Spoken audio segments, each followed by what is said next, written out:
नमस्कार साथियों, मेरा नाम है एसएन भारती और आप देख रहे हैं करंट अफेयर्स सेगमेंट का नया वीडियो। और आज तारीख है आपको 28 सितंबर 2025। हम लोग जो है 28 सितंबर 2025 से जितने भी करंट अफेयर्स के महत्वपूर्ण प्रश्न बन सकते हैं उस सभी पर डिस्कस करेंगे।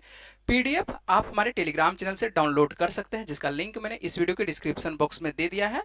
तो आप इस लिंक पर जाकर टेलीग्राम चैनल ज्वाइन कर सकते हैं। और आइए हम लोग बातचीत कर लेते हैं पहले प्रश्न से।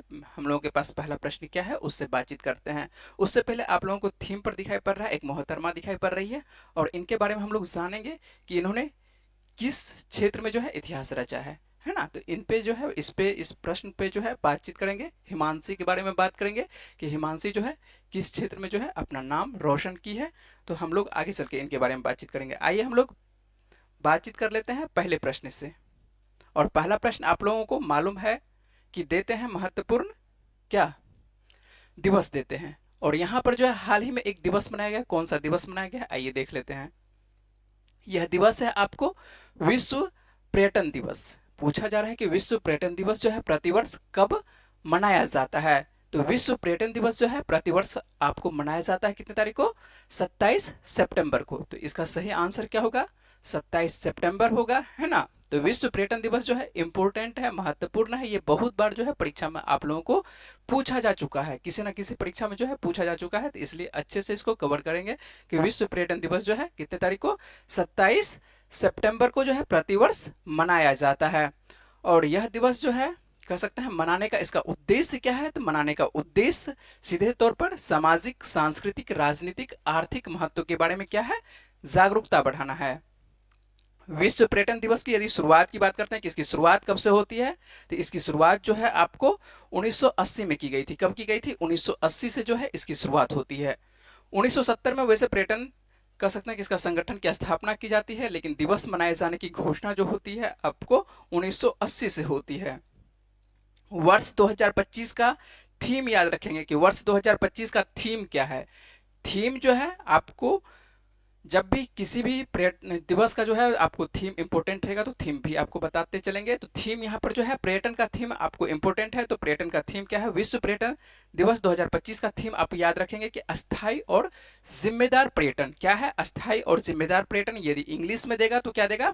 सस्टेनेबल एंड रिस्पॉन्सिबल टूरिज्म देगा। क्या देगा आपको? सस्टेनेबल एंड रिस्पॉन्सिबल टूरिज्म देगा। तो आपको हिंदी और इंग्लिश जो भी थीम के अंतर्गत लिखेगा तो दोनों आपको याद रखना है। इसीलिए जो है थीम के जो भी होता है तो हिंदी वाले भी दे देते हैं आपको, इंग्लिश वाला भी वर्जन में दे देते हैं।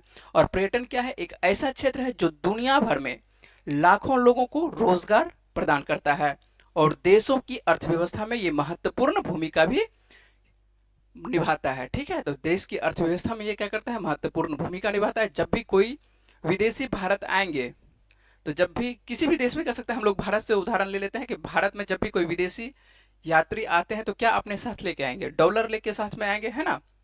जब डॉलर लेके साथ में आएंगे तो भारत की अर्थव्यवस्था में, जीडीपी में योगदान दिया जाता है।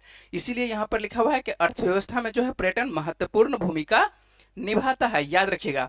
और पर्यटन जो है लोगों को आपस में जोड़ता है, साथ साथ जो है संस्कृतियों का आदान प्रदान करता है और शांति को ये क्या करता है? बढ़ावा देता है। जब भी किसी भी देश के कह सकते हैं कि संबंध अच्छा रहता है तभी वहां पर पर्यटन की व्यवस्था एक दूसरे देशों में होती है। जैसे कि हम लोग देख लेते हैं कि हम लोगों का जो है पाकिस्तान से संबंध उतना अच्छा नहीं है, तो क्या पर्यटन के लिए आप घूमना चाहते हैं पाकिस्तान? तो अधिकांश व्यक्ति नहीं जाना चाहेगा, है ना। यदि किसी व्यक्ति को बोलेगा कि मान के चलिए ब्रिटेन आपको जाना है, तो ब्रिटेन से हम लोगों का संबंध अच्छा है, मुक्त व्यापार भी होता है। कल भी आपको उसके बारे में प्रश्न किए थे। तो यहाँ से हम लोगों का ब्रिटेन से संबंध अच्छा है। और जब भी कोई भी यात्री जाना चाहेगा तो कहाँ जाना चाहेगा? ब्रिटेन सब जाना चाहेगा, है ना। इसीलिए जो है पर्यटन को महत्व दिया जाता है। तो ये तो हम लोग भारत के संदर्भ में बात किया। और भारत में जो है विदेशी बहुत सारे व्यक्ति आते हैं, बहुत सारे देशों के आते हैं, है ना। तो याद रखिएगा विश्व पर्यटन दिवस जो है कितने तारीख को? तो विश्व पर्यटन दिवस जो है आपको मनाया जाता है 27 सितंबर को मनाया जाता है ना। तो विश्व पर्यटन दिवस कितने तारीख को? तो 27 सितंबर को मनाया जाता है। और आपको थीम के साथ साथ जो है सभी बातें आपको बता चुके हैं, तो याद रखिएगा ये आपके लिए महत्वपूर्ण है। और आपको जो सेकंड प्रश्न दे रहे हैं ये तो आपको बहुत ही महत्वपूर्ण है। इसमें जो है आपको वीवीआई लगा लेना है ना। वेरी वेरी इंपॉर्टेंट के अंतर्गत इसको रखेंगे। क्या है प्रश्न, आइए देख लेते हैं। हाल ही में बिहार के किन दो स्थलों को जो है रामसर साइट्स के रूप में नामित किया गया है। रामसर में जो है दो स्थलों को जोड़ा गया है और वह दोनों स्थल जो है बिहार से है। एक तो बिहार से, सबसे बड़ी बात है कि बिहार से है, और उसके बाद रामसर साइट्स में जोड़ा गया है। तो रामसर साइट्स में जो है जोड़ा गया है, किसको जोड़ा गया है, किस स्थल को जोड़ा गया है? इसका सही आंसर होगा गोकुल जलाशय को जोड़ा गया है, और दूसरा जो है जोड़ा गया किसको, उदयपुर झील को जोड़ा गया है। प्रश्न को अच्छे से, इस प्रश्न आपको पहले ही बता देते हैं कि जब भी बिहार का एग्जाम होगा आपको ये पूछेगा, है ना। 100% में आप ले लीजिए, इसको पूछेगा ही, ठीक है। ऐसा नहीं है कि ये प्रश्न आपको पूछेगा नहीं, ये प्रश्न पूछेगा ही। पहले ही आपको दे देते हैं, जब भी किसी भी प्रकार का एग्जाम होगा, खास करके यदि बिहार वाला एग्जाम होगा तो बिहार वाला में जो है ये प्रश्न आपको आएगा, 100% आएगा, है ना। तो इसको आप अच्छे से कवर करिएगा। तो गोकुल जलाशय जो है और उदयपुर झील को जो है इस बार जो है रामसर साइट्स में सम्मिलित किया गया है। और जैसे ही रामसर का नाम आता है तो रामसर के बारे में हम लोग सबसे पहले देखेंगे कि बिहार में अब रामसर स्थलों की संख्या कितनी हो गई है। तो बिहार में रामसर स्थलों की संख्या कितना हो चुका है, 5 रामसर स्थल हो चुका है। कितना हो चुका है? तो बिहार में हम लोग देखते हैं, तो बिहार में हम लोगों को दिखाई पड़ेगा 5 रामसर स्थल हो चुका है। कितना? 5 हो चुका है। सबसे पहला जो है आपको याद रखिएगा, सबसे पहला बिहार का यदि बात करें कि बिहार का सबसे पहला कौन सा रामसर स्थल है, तो आपको कांवड़ झील है ना। कांवड़ झील कहां पर है? तो कांवड़ आपको दिखाई पड़ेगा कहां पर, बताइए, जानते हैं तो बता सकते हैं आप लोग। कांवड़ झील कहां पर है? बेगूसराय में है ना। जो बेगूसराय के रहने वाले होंगे उनको मालूम होगा। तो ये कहां पर है? बेगूसराय में। कांवड़ झील आपको बेगूसराय में है। और दो जो है आपको नागा और नकटी, नागा एंड नकटी, ये कहां पर है? ये पक्षी अभ्यारण्य जो आपको देखने को मिल रहा है, ये भी रामसर साइट्स के अंतर्गत है। और बिहार का है कांवर बेगूसराय में, और नागा नकटी कहां पर? जमुई में। जमुई जिला के अंतर्गत आपको ये दोनों दिखाई पड़ेगा, नागा और नकटी दिखाई पड़ेगा, है ना। तो नागा नकटी कांवर, तो सबसे पहला बिहार का सबसे बड़ा कह सकते हैं या सबसे आप पहला भी कह सकते हैं, आपको कांवर झील देखने को मिल रहा है। और नागा नकटी आपको 3 हो गया, एक दोनों 3 हो गया। उसके बाद अब जो जोड़ा गया है, तो अब किसको जोड़ा गया है? गोकुल को जोड़ा गया है। और गोकुल जो जलाशय आपको देखने को मिल रहा है, ये किस जिले में? तो ये आपको बक्सर जिले में, गोकुल जलाशय जो है बक्सर जिले में है। और उदयपुर झील जो है आपको कहां पर है? पश्चिम चंपारण में है। समझ रहे हैं बात को? समझ नहीं, यहां पर समझने वाली ऐसी कोई बात ही नहीं कि जो नहीं समझ में आएगा, है ना। बिहार से आपको 5 रामसर स्थल बता रहे हैं। सबसे पहला कौन सा? कांवड़ झील। उसके बाद नागा और नकटी आपको जमुई से, जगह के साथ याद रखेंगे किस जिले के अंतर्गत ये पड़ता है और कौन कौन सा पड़ता है। उसके बाद ये तो 3 हो गया जो कि पहले से ही मौजूद था। चौथा जो इसमें शामिल किया गया है गोकुल जलाशय को, जो कि बक्सर जिले के अंतर्गत आता है। और 5वां कौन सा? उदयपुर झील को, जो कि आपको पश्चिम चंपारण के अंतर्गत आता है। तो ये 5 रामसर स्थल हो गए। और इसी के साथ भारत में देखते हैं कि भारत में रामसर स्थलों की संख्या कितनी हो जाती है। तो भारत में रामसर स्थलों की संख्या कितनी हो जाती है? 23 रामसर स्थल हो जाते हैं। कितना हो जाता है? 23 रामसर स्थल। तो रामसर से जो है प्रश्न आपको मिलेगा, अवश्य मिलेगा, है ना। तो ये जो है सेंट्रल वाला किसी भी एग्जाम में पूछा जा सकता है कि भारत में रामसर स्थलों की संख्या कितनी है। तो आपको 93 याद रखिएगा। अब 93 हो चुका है। आपके किताब में हो सकता है कि 91 हो सकता है कि 85 हो। क्या लिखा हुआ है आपके किताब में ये तो जानकारी नहीं है। लेकिन अब जो है आप करंट अफेयर्स यदि आप पढ़ रहे हैं, जहां पर भी रामसर स्थल पढ़े होंगे, तो वहां पर जाके आपको इसको क्या कर लेना है? सुधार करना है। और रामसर कॉन्वेंशन की यदि बात करते हैं कि रामसर कॉन्वेंशन जो है यह क्या है, तो यह अंतर्राष्ट्रीय महत्व के आर्द्रभूमि सम्मेलन का एक विषय यहाँ पर सम्मिलित किया जाता है, या इसको आर्द्रभूमि सम्मेलन के रूप में भी जाना जाता है। एक नाम कह सकते हैं इसको कि रामसर कॉन्वेंशन को किस नाम से जाना जाता है? आर्द्रभूमि सम्मेलन के नाम से भी जाना जाता है। और इसका सम्मेलन रामसर कॉन्वेंशन कब होती है पहली बार? ये होती है आपको 2 फरवरी 1971 को। सभी डेट आपको यहां पर महत्वपूर्ण है। तो 2 फरवरी 1971 को होता है। और कहां पर होता है? तो ये आपको होता है ईरान में। रामसर जो है कहां पर है? ईरान का एक शहर का नाम है। इसी वजह से जो है इस कॉन्वेंशन का जो नाम रखा गया है, क्या नाम रखा गया है? आपको ईरान के रामसर शहर के नाम से ही आपको रामसर कॉन्वेंशन रखा गया है। ये कब होता है? 2 फरवरी 1971 को होता है। इसी वजह से जो है आर्द्रभूमि दिवस एक और पूछा जाता है कि आर्द्रभूमि दिवस जो है कब मनाई जाती है। तो आर्द्रभूमि दिवस जो है आपको कब मनाया जाता है? 2 फरवरी को।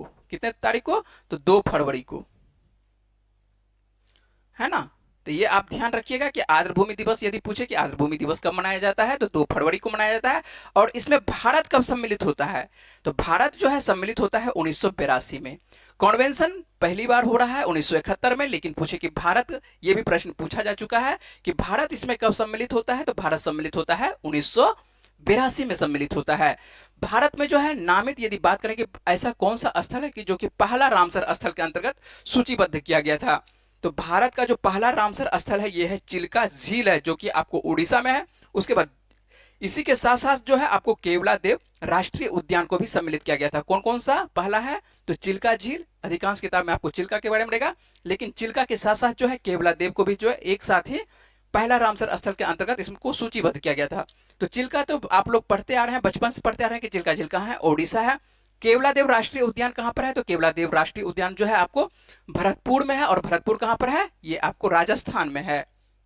यदि बात कर लेते हैं कि भारत का सबसे बड़ा रामसर स्थल कौन सा है, तो भारत का सबसे बड़ा रामसर स्थल कौन सा है, सुंदरवन डेल्टा है ना। तो सुंदरवन का जो आपको देखने को मिल रहा है, तो सुंदरवन जो वेटलैंड भूमि, आर्द्रभूमि देखने को मिल रहा है, यही क्या है, भारत का सबसे बड़ा सुंदर आपको रामसर स्थल है। यदि बात करें कि सबसे छोटा, सबसे बड़ा यदि बात कर रहे हैं, तो सबसे छोटा भी बात कर लेते हैं। भारत का सबसे छोटा रामसर स्थल कौन सा है, तो रेणुका, जो कि आपको कहां पर अवस्थित है, तो रेणुका आर्द्रभूमि जो है आपको हिमाचल प्रदेश में है। ये तो हुआ भारत के संदर्भ में। और यहां पर देख लेते हैं विश्व का, जो आपको 1971 में कह सकते हैं कि विश्व का ऐसा पहला रामसर स्थल कौन सा था जिसको कि सम्मिलित किया गया था रामसर में, तो विश्व का प्रथम रामसर स्थल जो है आपको कोबर्ग रामसर, इसको कोबर्ग पेनिनसुला है, जो कि आपको ऑस्ट्रेलिया में है, और इसी को सम्मिलित किया गया था। समझ रहे हैं बात को, ये महत्वपूर्ण है। जो भी आपको यहां पर तथ्य दिए हैं, सभी तथ्य आपके लिए महत्वपूर्ण है। आप इस प्रश्न को जो है अच्छे से कवर रखिएगा। रामसर से वैसे बहुत सारा प्रश्न पूछा जाता है, लेकिन जितना आपको बता दिए हैं, यदि आप इतना भी याद रखिएगा तो आपका जो है परीक्षा में जो है समस्या का समाधान आपका हो जाएगा, है ना। इतना भी यदि आप रखते हैं रामसर स्थल तो याद रहेगा। एक बार आप लोग जल्दी से रिवीजन कर लेते हैं। सबसे पहले भारत में देखते हैं कि रामसर स्थलों की संख्या कितनी, तो 93 हो चुकी है। बिहार में कितना हो गया है, तो बिहार में आपको हो चुका है 5 रामसर स्थल हो चुका है। बिहार का आपको याद रखना है 93, या आपको याद रहे या ना रहे कोई बात नहीं है, लेकिन आपको बिहार का जरूर याद रखना है, ठीक है। तो बिहार का कौन कौन सा, सबसे पहला आपको कांवड़, कांवड़ के बाद नागानकटी, जो कि आपको देखने को मिलेगा जमुई में देखने को मिलेगा। कांवड़ झील कहां पर, तो कांवड़ झील आपको देखने को मिलेगा बेगूसराय में। तो 3 हो चुका है। उसके बाद गोकुल जो जलाशय है, गोकुल जलाशय कहां पर, ये नया वाला है। गोकुल जलाशय आपको बक्सर में अवस्थित है, तो इसको भी सम्मिलित किया गया रामसर में। तो ये चौथा हो गया। और पांचवा कौन सा है, तो पांचवा जो आपको देखने को मिल रहा है पश्चिम चंपारण का कौन सा, उदयपुर झील, ठीक है। ये उदयपुर राजस्थान नहीं पहुंच जाना है आप लोगों को, ठीक ना। तो उदयपुर झील जो आपको देखने को मिल रहा है, ये हम लोगों के पश्चिम चंपारण में आपको देखने को, जो जिसको बेतिया के नाम से जानते हैं, बेतिया से थोड़ी दूरी पर आपको देखने को मिलेगा। ये पश्चिम चंपारण जिले के अंतर्गत आता है। समझ रहे हैं बात को। तो ये प्रश्न आप अच्छे से कवर रखिएगा। आपको कह सकते हैं यहाँ पर जो है बहुत ज्यादा बातचीत की है। यदि बातचीत ज्यादा की है तो सीधी सी बात है कि प्रश्न क्या है, महत्वपूर्ण है। आइए अगले प्रश्न पर बात करते हैं। अगला क्या प्रश्न है आपके लिए, हाल ही में है किस राज्य के सूरजपुर जिले की 75 ग्राम पंचायतों को कह सकते हैं कि बाल विवाह मुक्त पंचायत घोषित किया गया। 75 ग्राम पंचायतों को जो है बाल विवाह क्या है, बाल विवाह मुक्त पंचायत घोषित किया गया है। तो ये कहां पर, किस राज्य के अंतर्गत है, सूरजपुर जिला किस राज्य के अंतर्गत है, तो ये आपको छत्तीसगढ़, क्या है आंसर, छत्तीसगढ़। छत्तीसगढ़ जो इलाका आपको देखने को मिलता है, तो सीधी सी बात है कि जंगल, यहाँ पर जो है जंगल ज्यादा देखने को मिलता है। आदिवासी की जनसंख्या यहाँ पर ज्यादा है, और आदिवासी ज्यादा है, तो यहाँ पर जो है शादी जो है कम उम्र में लड़कियों की शादी कर दिया जाता था। लेकिन इसके लिए जो है जन जागरूकता अभियान चलाया गया, और जन जागरूकता अभियान के तहत जो है अब जो है यहाँ पर सुधार देखने को मिल रहा है ना। तो 75 ग्राम पंचायतों को जो है बाल विवाह मुक्त घोषित किया गया। इसका कहने का मतलब है कि यहाँ पर जो है अब लंबे दिनों से जो है कोई ऐसा केस देखने को नहीं मिल रहा है कि जहां पर कि किसी भी लड़कियों का कह सकते हैं कि 18 वर्ष से कम उम्र में शादी कर दिया गया हो। तो ये आपको ध्यान रखना है कि छत्तीसगढ़ का जो आपको, छत्तीसगढ़ के किस जिले की बात कर रहा है, तो छत्तीसगढ़ के आपको सूरजपुर जिले की बात कर रहा है, जो कि हाल ही में राष्ट्रीय पोषण माह स्वस्थ महिला सशक्त परिवार अभियान के तहत जो है 75 ग्राम, कितने ग्राम, ये आपको नोट रखना है कि 75 ग्राम पंचायतों को जो है बाल विवाह पंचायत घोषित किया गया है। जो बीते 2 वर्षों में बाल विवाह का कोई मामला यहाँ पर सामने देखा जाता है कि नहीं आता है, कोई भी मामला यहाँ पर बाल विवाह का नहीं आता है। इसमें जो है महिला एवं बाल विकास विभाग, आंगनवाड़ी जो ग्राम में होती है आंगनवाड़ी, उसके बाद पंचायत एनजीओ और समुदाय की अहम भूमिका रही है ना। इसमें जो है सभी का योगदान रहता है, जब सभी का योगदान रहता है तभी जो है ये कह सकते हैं अभियान सक्सेसफुल हो सकता है। खास करके जो है आपको पंचायत का तो योगदान रहता ही है। आंगनवाड़ी आंगनवाड़ी छोटे छोटे स्तरों पर सभी जगह रहता है, और इसको सबसे पहले मालूम हो जाता है कि किन की बेटी का शादी होने वाला है ना। गांव में तो मान के चलिए कि आपको 5 किलोमीटर दूरी पर भी रहेगा तो पता चल जाता है कि किसकी पुत्री का शादी होने वाला है, किसके पुत्र का शादी होने वाला है। इसी वजह से जो है यदि ऐसा किसी का होता है कि 18 वर्ष से कम उम्र का बच्चे का शादी होता है तो उनको जो है कहाँ पर घोषित कर दिया जाता है, वो बाल विवाह के अंतर्गत। लेकिन यहाँ पर जो है 2 वर्षों से ऐसा कोई भी मामला देखने को नहीं मिल रहा है। और ये जो है जागरूकता अभियानों से कह सकते हैं कि अभिभावक को शिक्षा प्राथमिकता यहाँ पर दी जाती है। तो खास करके किसको शिक्षा दिया जाएगा? बच्चे को तो शिक्षा नहीं दिया जाएगा, यहाँ पर अभिभावक को शिक्षा दिया जाएगा कि आप अपने पुत्री का जो शादी करना है, जो अपनी बेटी का शादी करना है, 18 वर्ष के बाद शादी करना है ना। ये आपको ध्यान रखना है। और किस राज्य से? तो सूरजपुर जो आपको देखने को मिल रहा है बाल विवाह रोकथाम के अंतर्गत संकल्प जो देखने को मिल रहा है, ये आपको छत्तीसगढ़ के अंतर्गत देखने को मिल रहा है ना। चले अगले प्रश्न पर। चलिए अगला प्रश्न जो देख लेते हैं कि क्या है अगला प्रश्न। अगला प्रश्न आपके पास है बिग बैश लीग किसके बारे में बात कर रहे हैं? बिग बैश लीग, जिसको कि शॉर्ट में बीबीएल के नाम से बोलते हैं। और बिग बैश लीग टीम के साथ अनुबंध करने वाले पहले भारतीय पुरुष क्रिकेटर कौन बने हैं? तो पहले भारतीय पुरुष क्रिकेटर के बारे में बात कर रहे हैं। तो पहले भारतीय पुरुष क्रिकेटर बने हैं, आपके पास 4 ऑप्शन है। तो इसका सही आंसर क्या बनेगा? तो इसका सही आंसर बनेगा रविचंद्रन अश्विन बनेगा। क्या है? बिग बैश लीग के बारे में बात कर रहे हैं। और बिग बैश लीग से कौन जुड़ रहे हैं? आपको अनुबंध कर रहे हैं, सीधी सी बात है कि जुड़ने का काम कर रहे हैं। कौन जुड़ रहे हैं? तो आपको रविचंद्रन अश्विन जुड़ रहे हैं।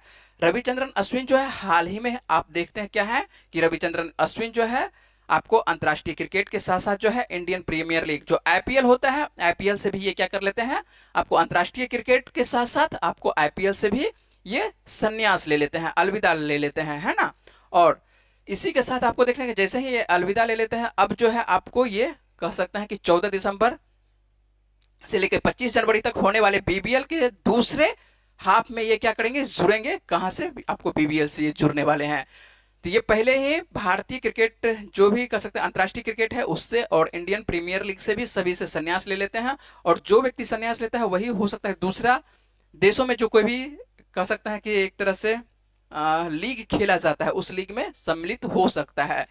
तो यहाँ पर जो है आपको रविचंद्रन अश्विन के बारे में याद रखना है कि रविचंद्रन अश्विन जो है वैसे तो भारत के ऑफ स्पिनर है, इसको थोड़ा सुधार कर लीजिएगा ऑफ को। तो भारत के ऑफ स्पिनर ये रह चुके हैं। और ये जो है आपको बिग बैश लीग जो कि बीबीएल के आगामी सत्र के सिडनी थंडर है ना, किस टीम से ये जुड़ने वाले हैं? तो ये सिडनी थंडर से जुड़ गए हैं, है ना। तो यहाँ वहां पर जो है बीबीएल में क्या, जैसे हम लोग आईपीएल होता है वहां पर क्या होता है, बीबीएल होता है, ठीक है। तो सिडनी का नाम है तो सिडनी, समझ रहे हैं बात को? सिडनी कहाँ? ऑस्ट्रेलिया की बात कर रहे हैं। ये बीबीएल कहाँ होता है? ऑस्ट्रेलिया में होता है। तो सिडनी जो है सिडनी थंडर से ये किस टीम से जुड़े हैं? तो सिडनी थंडर से जुड़े हैं। और इस टूर्नामेंट में भाग लेने वाले भारत के पहले बड़े क्रिकेटर हैं। ऐसा नहीं है कि पहले भारत के कोई खिलाड़ी सम्मिलित नहीं है, उन्मुक्त चंद भी इसमें भाग ले चुके हैं। लेकिन यहाँ पर जो है पूछा जा रहा है कि पहले बड़े, तो यहाँ पर जो है कह सकते हैं कि एक तरह अंतर्राष्ट्रीय ख्याति प्राप्त जो खिलाड़ी हैं उसमें अश्विन का नाम बहुत फेमस है, अश्विन है ना। तो अश्विन बहुत फेमस है। तो यहाँ पर इसीलिए लिखा गया है भारत के पहले बड़े क्रिकेटर। तो भारत के पहले बड़े क्रिकेटर कौन बने हैं? जो कि रविचंद्रन अश्विन बने हैं, जो कि बिग बैश लीग आपको खेलते हुए नजर आएंगे। समझ रहे हैं बात को? तो ये जो आप तस्वीर देख रहे हैं तो ये आपको रविचंद्रन अश्विन का है और ये सिडनी थंडर टीम से जुड़ रहे हैं बीबीएल से। चले अगले प्रश्न पर।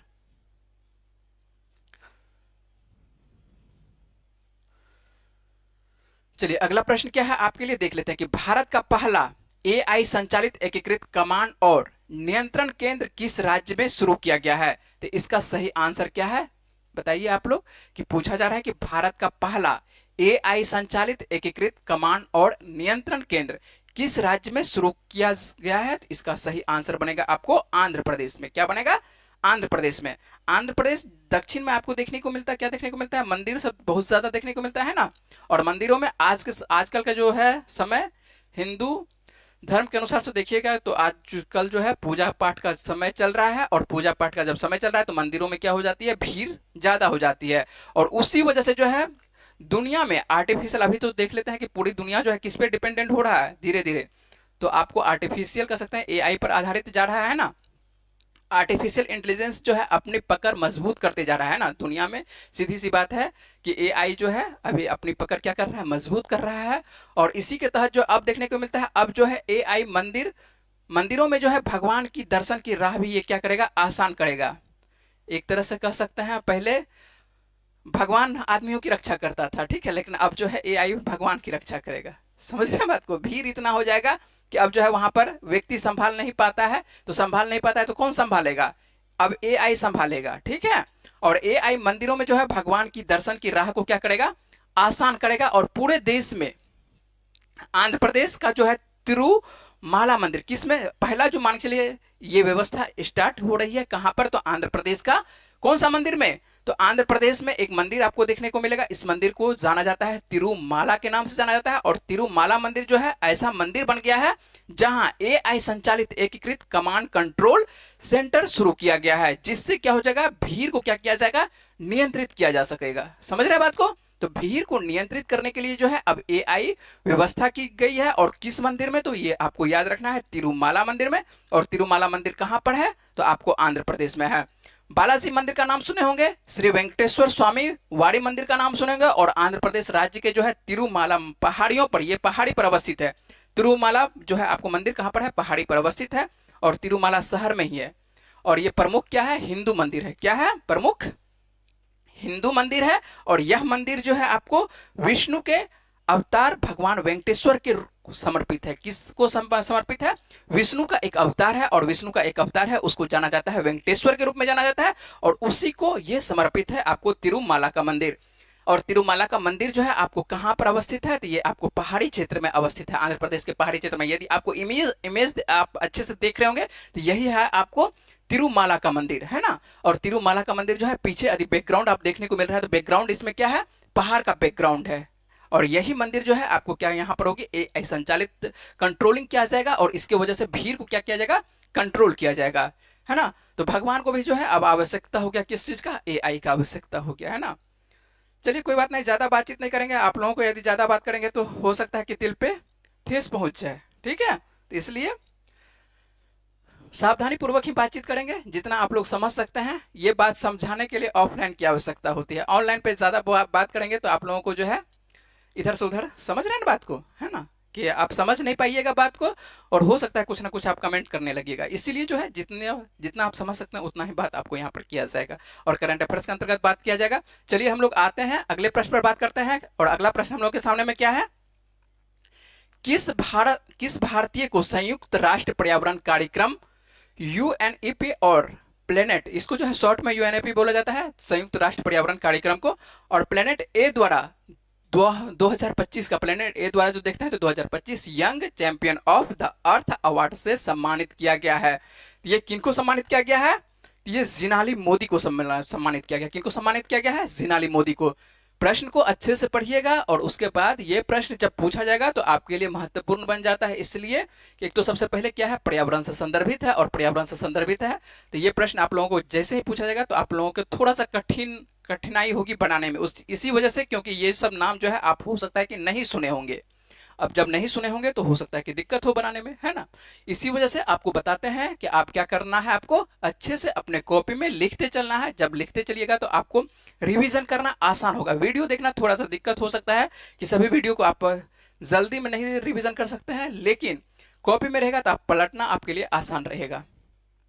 किस भारतीय को संयुक्त राष्ट्र पर्यावरण कार्यक्रम यूएनईपी प्लेनेट ए द्वारा जो है 2025 यंग चैंपियन, है ना, यंग के अंतर्गत है, युवा के अंतर्गत, यूथ के अंतर्गत है, young champion of the earth award से सम्मानित किया गया है? तो ये है आंसर क्या है, जिनाली मोदी। तो जिनाली मोदी आपको क्या लग रहा है, लड़का या लड़की लग रहा है? बताइए आप लोग क्या लग रहा है जिनाली मोदी? तो जिनाली मोदी जो है लड़की है ना, ध्यान रखिएगा। क्या है? जिनाली मोदी जो है गर्ल्स है ना। और ये जो है कहाँ की रहने वाली है? तो जिनाली मोदी जो है मुंबई की रहने वाली है। और ये क्यों इनको ये प्राइज दिया गया है ना, जब ये अवार्ड से सम्मानित किया गया है तो इनको क्यों सम्मानित किया गया है, ये जो पुरस्कार दिया गया, क्यों पुरस्कार दिया गया है, कुछ ना कुछ तो ये महत्वपूर्ण काम की होगी, खास करके किस संदर्भ में? पर्यावरण के संदर्भ में। और ये जो पुरस्कार दिया जा रहा है पर्यावरण से संदर्भित दिया जा रहा है ना, संयुक्त राष्ट्र पर्यावरण कार्यक्रम के द्वारा दिया जा रहा है, तो ये आप ध्यान रखिएगा।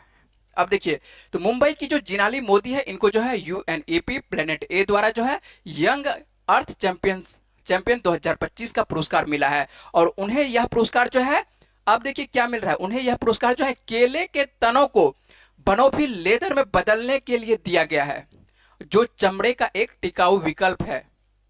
अब देखिए, प्रश्न अच्छा है, और प्रश्न जब अच्छा है तो आपको इसके बारे में जानकारी होनी चाहिए। यहां पर किसके बारे में बात कर रहे हैं? बनोफी लेदर के बारे में बात कर रहे हैं। किसके बारे में बात कर रहे हैं? बनोफी लेदर। हो सकता है आपको इसके बारे में जानकारी ना हो, तो जब जानकारी ना हो तो उसको अच्छे से समझेंगे, रुक कर अच्छे से उसके बारे में जान लेंगे। ये जो अब तैयार किया जा रहा है केले का, जो केला आप लोग खा रहे हैं, है ना, तो केले के तनों से, जो केला का जो वृक्ष होता है ना, केला का जो वृक्ष होता है उसका जो तना होता है, केले के तनों को जो है बनोफी लेदर में बदलने के लिए दिया गया है, जो चमड़े का एक टिकाऊ विकल्प है। और यंग चैंपियन होगा, यंग अर्थ चैंपियन जो होगा 2025 की जो विजेता लिस्ट में देखते हैं तो भारत के जिनाली मोदी भी हैं। पहले पढ़ लेते हैं, जिनाली मोदी हैं। इसके अलावा आपको केन्या की जोसेफ नगुथिरू हैं, और संयुक्त राज्य अमेरिका का आपको नोएमी फ्लोरिया है। आपको 3 व्यक्ति है, एक तो भारत की है, भारत की आपको जिनाली मोदी है, तो इनको तो अच्छे से याद रखेंगे ही, लेकिन इसके साथ साथ जो है आपको यूएनएफ का जो है 3 व्यक्तियों को ये पुरस्कार दिया गया। किनको किनको दिया गया? एक तो जिनाली मोदी को, और केन्या का आपको जोसेफ नगुथिरू को दिया गया है, उसके बाद यूएसए का आपको नोएमी फ्लोरिया को दिया गया है। ये 3 व्यक्ति को दिया गया है, और तीनों व्यक्ति को आपको याद रखना है। बनोफी क्या होती है, बनोफी लेदर क्या है, इसके बारे में आइए बात कर लेते हैं। तो बनोफी जो है आपको चमड़ा जो कि केले का कचरे से बना एक पौधा आधारित पर्यावरण अनुकूल टिकाऊ चमड़ा है। आइए समझ लेते हैं क्या है। ये तो आपको भाषा है, किताबी भाषा है।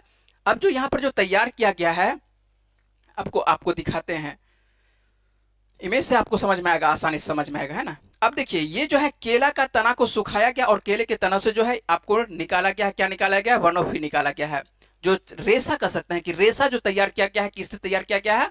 जो केला का जो तना होता है उससे रेशा तैयार किया गया है, और इस रेशे से जो इसी को बनोफी लेदर बोला जाता है, और इससे तैयार किया गया क्या? अब देखिए, ये साइड में जो आपको देखने को मिल रहा है, ये क्या है? लेदर है। सेम लेदर जैसा रहेगा। क्या रहेगा? सेम लेदर जैसा, जो कि चमड़े का तैयार होता है। जो चमड़े का जो वस्तु आप देखते होंगे, जो आप पर्स बनाते हैं या किसी प्रकार का जो वस्तु तैयार किया जाता है जो खास करके चमड़े से, तो सेम चमड़े जैसा रहेगा। इसमें उसका जो गंध भी देखने को मिलेगा, ये चमड़े के जैसा ही देखने को मिलता है, और इसमें किसी की भी हत्या नहीं होगी, है ना। हत्या यहाँ पर किससे बनाया जा रहा है? ये पर्यावरण से संदर्भित है, और आपको वृक्षों से ये तैयार कर, और वैसे वृक्ष जो कर सकते हैं, जैसे कि केला का उत्पादन हो चुका है और केला वहां से हो चुका है, तो अब वो तना तो बेकार हो जाता है। जब तना बेकार हो जाता है तो वहीं से उस तना को लिया जाता है, और उस तना से तैयार कर लेते हैं क्या चीज? तो हम लोग लेदर तैयार कर लेते हैं, और लेदर तरह इसी को बोला जाता है, बनोफी लेदर बोला जाता है। तो महत्वपूर्ण है, किसी की हत्या नहीं हो रही है, और यहाँ पर तैयार हो जा रहा है, लेदर तैयार हो जा रहा है। सबसे बात तो है लेदर का, अभी के समय में देखते हैं कि जो लेदर तैयार होती है तो किसी न किसी की हत्या होती है। हत्या नहीं कर सकता है, या किसी भी वजह से वो अपने आप में उसकी हो सकता है कि पर्यावरण की वजह से खुद ब खुद उसकी जीवन समाप्त हो जाए, उसका चमड़े का जो है उपयोग किया जाता है। या नहीं तो किसी न किसी, आप देखते हो कि गाय है, भैंस है, बकरी है, ऊंट है, जितने भी जानवर हैं, आपको उसके चमड़े का उपयोग किया जाता है। लेकिन यहाँ पर क्या किसी का चमड़े का उपयोग किया जाएगा? किसी भी जानवरों का उपयोग नहीं किया जाएगा। इसलिए जो है ये पर्यावरण के लिए क्या है? उपयुक्त है, और इससे किसी प्रकार का पर्यावरण को हानि नहीं पहुंचता है। और ये नाम क्या है? जिनाली मोदी का। ये कंपनी किसकी है? ये जिनाली मोदी की है ना। और ये जिनाली मोदी जो है, ये जो आपको तस्वीर देख रहा है, ये आपको यंग है, बहुत कम उम्र की है, और इन्हीं का ये कंपनी तैयार की है। जिनाली मोदी का क्या चीज? बनोफी लेदर। जब बनोफी लेदर तैयार किया है तो ये आपको याद रखना है, किनको? जिनाली मोदी को, कि ये क्या की है, ये महत्वपूर्ण क्यों है। समझ रहे बात को? तो जिनाली मोदी को आपको याद रखना है। चले अगले प्रश्न पर। आपको समझाने की कोशिश कर रहे हैं, यदि आप समझ रहे हैं तो अच्छी बात है, यदि आप नहीं समझ पाते हैं तब तो कुछ नहीं कहा जा सकता है, ठीक है। आइए बातचीत कर लेते हैं अगले प्रश्न पर। और अगला जो प्रश्न है आपको यही थीम पर देखने को मिला था। क्या देखने को मिला था थीम पर अगले प्रश्न के संदर्भ में? कि जूनियर विश्व रैंकिंग में शीर्ष पर पहुंचने वाली पहली भारतीय जूडो खिलाड़ी कौन बन गई है। किसके बारे में बात करते हैं? भारत की ऐसी जूडो खिलाड़ी कौन बनी है जो शीर्ष पर पहुंची है विश्व रैंकिंग में, है ना। और ये विश्व रैंकिंग जो है जूनियर वाला है, तो सीधी सी बात है कि 18 वर्ष से कम के आसपास का है, तो 18 वर्ष से कम। और जूनियर जो है, जूनियर विश्व रैंकिंग में किस खेल में? तो ये जूडो में। तो भारतीय जूडो खिलाड़ी जो है कौन बनी है, तो भारतीय जूडो खिलाड़ी कौन बनी है, आपके पास 4 ऑप्शन है। जब 4 ऑप्शन है तो इसका आंसर क्या हो जाएगा, हिमांशी। शुरुआत में ही बता दिए थे कि हिमांशी कोई ना कोई क्या की है, इतिहास रची है। तो इतिहास जो रची है ये किस क्षेत्र में, तो ये जूडो के क्षेत्र में इतिहास रची है। तो हिमांशी को जो है, हिमांशी को भी आपको याद रखना है। तो ये जो आपको देखने को मिल रहा है, क्या देखने को मिल रहा है कि दिल्ली की, ये हिमांशी कहाँ की रहने वाली है, तो दिल्ली की रहने वाली हिमांशी टोकस है। और इन्होंने क्या किया है, इतिहास रचा है किस क्षेत्र में, तो सीधी सी बात है कि जूडो के क्षेत्र में। और जूडो जो है ये कौन सा जूडो है, तो महिला वाला जूनियर महिला का जूडो है ना। तो जूनियर महिला जूडो में जो है ये दुनिया की नंबर 1 खिलाड़ी बन गई है। दुनिया की कह सकते हैं, पूरे विश्व की नंबर 1 खिलाड़ी कौन बनी है, तो हिमांशी आपको बनी है। ठीक है, तो हिमांशी को आपको याद रखना है। हिमांशी क्या नाम है इनका, पूरा नाम हिमांशी टोकस।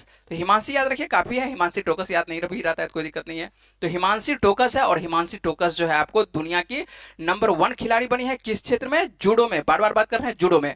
और हाल ही में यदि देख लेते हैं तो इनके द्वारा जो है इंडोनेशिया की राजधानी जकार्ता में जो है एशियन जूडो चैंपियनशिप में जो है ये गोल्ड मेडल ये विजेता भी है ना। तो गोल्ड मेडल भी ये जीती थी कहां पर, इंडोनेशिया की जकार्ता में, आपको एशियन जूडो चैंपियनशिप में। और ये उपलब्धि हासिल करने वाले भारत की ये पहली जुडोका है ना। भारत की पहली, इसको जूडो का उसको बोला जाता है जो कि जूडो खेलती है।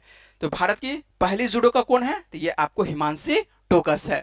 आइए हिमांशी टोकस को जो है एक नजर में देख लेते हैं। ये जो आपके पास बहुत प्यारा सा चेहरा दिखाई पड़ रहा है, यही है हिमांशी टोकस, है ना। और हिमांशी टोकस जो है दुनिया की नंबर 1 खिलाड़ी है किस क्षेत्र में, तो ये जूडो में और जूनियर वाला में। तो जूनियर में देखते हैं तो आपको दुनिया की नंबर 1 खिलाड़ी कौन बनी है, हिमांशी टोकस बनी है। और हिमांशी टोकस जैसे ही दुनिया की नंबर 1 जूडो खिलाड़ी बनती है तो आपको इनको क्या करना है, अच्छे से याद रखना है।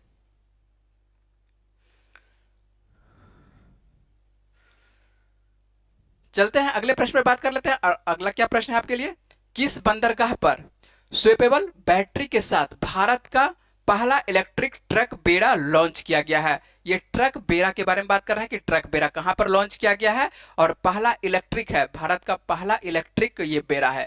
जब भी आपको पहले ही बात किया है कि जब भी पहला हो दूसरा हो, है ना, तो विश्व में पहला हो, भारत का पहला हो, तो ये आपके लिए करंट अफेयर्स के संदर्भित ये प्रश्न आपको रखा जाता है। तो भारत का पहला है और किस क्षेत्र में, ये जो ट्रक बेड़ा है, तो ये कहां पर, इसका सही आंसर क्या बनेगा, आपके पास 4 ऑप्शन है, 4 बंदरगाह है। और 4 बंदरगाह में इसका सही आंसर बनेगा आपको जवाहरलाल नेहरू बंदरगाह। क्या बनेगा इसका सही आंसर, जवाहरलाल नेहरू बंदरगाह बनेगा।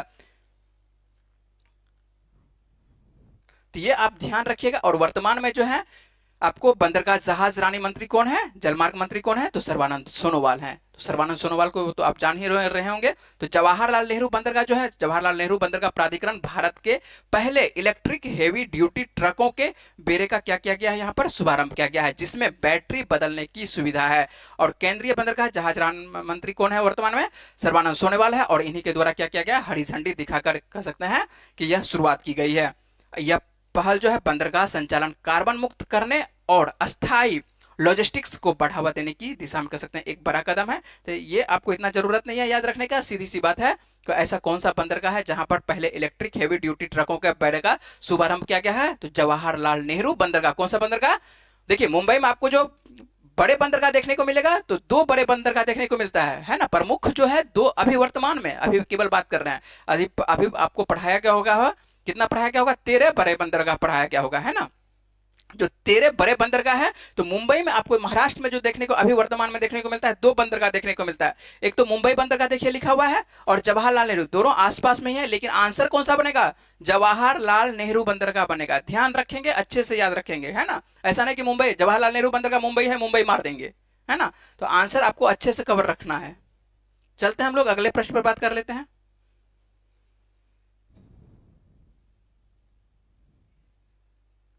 चलिए अगला क्या प्रश्न आपके लिए है, डॉक्टर एस जयशंकर FIPIC विदेश मंत्रियों की बैठक की मेजबानी कहां की है। अब देखिए एस जयशंकर हम लोगों को क्या है, विदेश मंत्री हैं, और विदेश मंत्री की एक बैठक हो रही है, और इसका नाम है, आपको बता देते हैं, अगले स्लाइड पर आपको लिख दिए हैं, इसका फुल फॉर्म लिख दिए हैं, FIPIC विदेश मंत्रियों की बैठक। पूछा जा रहा है कि आपको इसकी मेजबानी कहाँ की गई है, तो इसकी मेजबानी क्या कहाँ की गई है, भारत के विदेश मंत्री हैं, लेकिन मेजबानी कहाँ की जा रही है, आपके पास देखिए भारत का कोई शहर का नाम नहीं है ना, देखने को मिल रहा है, कहाँ देखने को मिल रहा है, इसका सही आंसर कहाँ पर, न्यूयॉर्क में। इसका सही आंसर क्या होगा? न्यूयॉर्क होगा। ठीक है, तो हम लोगों के जो विदेश मंत्री है कहाँ गए हैं? तो न्यूयॉर्क आपको गए हुए हैं। और जब न्यूयॉर्क गए हुए हैं तो यहीं पर होता है, क्या होता है, भारत। अब देखिए, सबसे पहले इसको फुल फॉर्म आप देख लेते हैं, FIPIC का फुल फॉर्म नीचे में आपको लिखे हैं, अच्छे से इसको पढ़ लीजिए। FIPIC और इसका फुल फॉर्म क्या होता है? Forum for India Pacific island होता है। आइसलैंड नहीं पढ़ते हैं, क्या पढ़ते हैं? आइलैंड पढ़ते हैं। ठीक है ना, आइलैंड्स आपको क्या, कोऑपरेशन। तो अच्छे से पढ़ेंगे, पैसिफिक आइलैंड और कोऑपरेशन।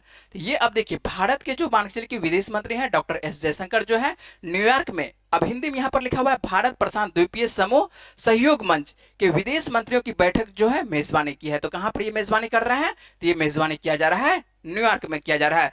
2014 में भारत द्वारा ये शुरू किया गया था FIPIC, जिसका फुल फॉर्म आपको नीचे में लिख दिया है। ये क्या है? तो व्यापार, जलवायु परिवर्तन और सतत विकास जैसे क्षेत्रों में सहयोग मजबूत करने के लिए जो है आपको 14 प्रशांत द्वीपीय देशों के साथ कह सकते हैं कि ये बैठक होती है। तो 14 इसमें जो है प्रशांत, जिसमें कह सकते हैं कि जिसकी सीमा आपको लगती है किससे?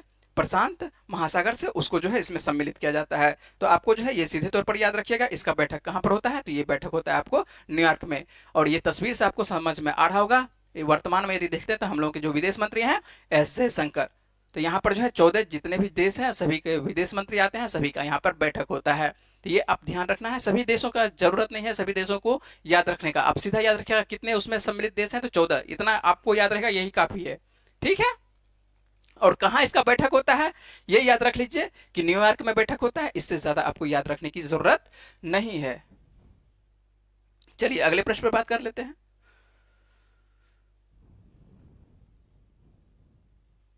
अगला प्रश्न देख लेते हैं कि अगला प्रश्न आपके लिए क्या है।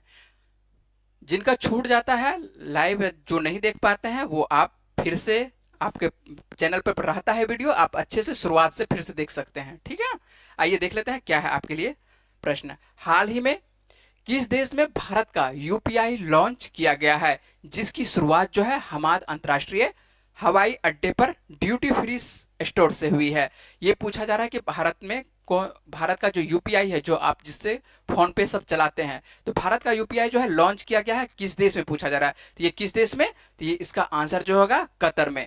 अभी तक में जो है, अब देखिए यहाँ पर जो है, ये तो करंट अफेयर्स का विषय है कि अभी वर्तमान में शुरुआत किया गया है, और हमाद अंतर्राष्ट्रीय यहाँ पर तो लिख दिया है, तो इससे तो आपको आसानी से ये प्रश्न बन जाएगा कि हमाद अंतर्राष्ट्रीय हवाई अड्डा, ये भी आपको देख लीजिए कहां पर है। तो ये आपको है कहां पर? ये कतर में है।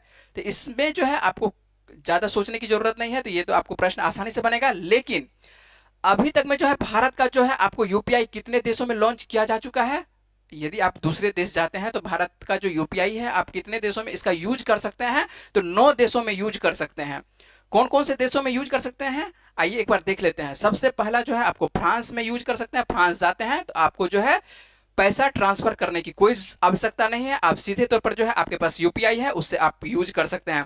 संयुक्त अरब अमीरात, ये आपको याद रखना है, संयुक्त अरब अमीरात, यहाँ पर भी जो UPI आप यूज कर सकते हैं। भूटान में जो है हम लोगों का पड़ोसी देश है, नेपाल में, मॉरिशस, यहाँ पर इसलिए काटे हैं क्योंकि यहाँ पर जो है आपको मॉरिशस दोबारा यहाँ पर लिखा गया है ना, तो यहाँ पर जो है मॉरिशस भी होगा, 5वें नंबर पर मॉरिशस, 6ठे नंबर पर श्रीलंका, सिंगापुर, त्रिनिदाद और टेबेगो। और हाल ये तो हुआ 8 देश जो कि पहले यहाँ पर चल रहा था, और अब जो है कहां पर आपको कतर में भी देखने को मिलेगा।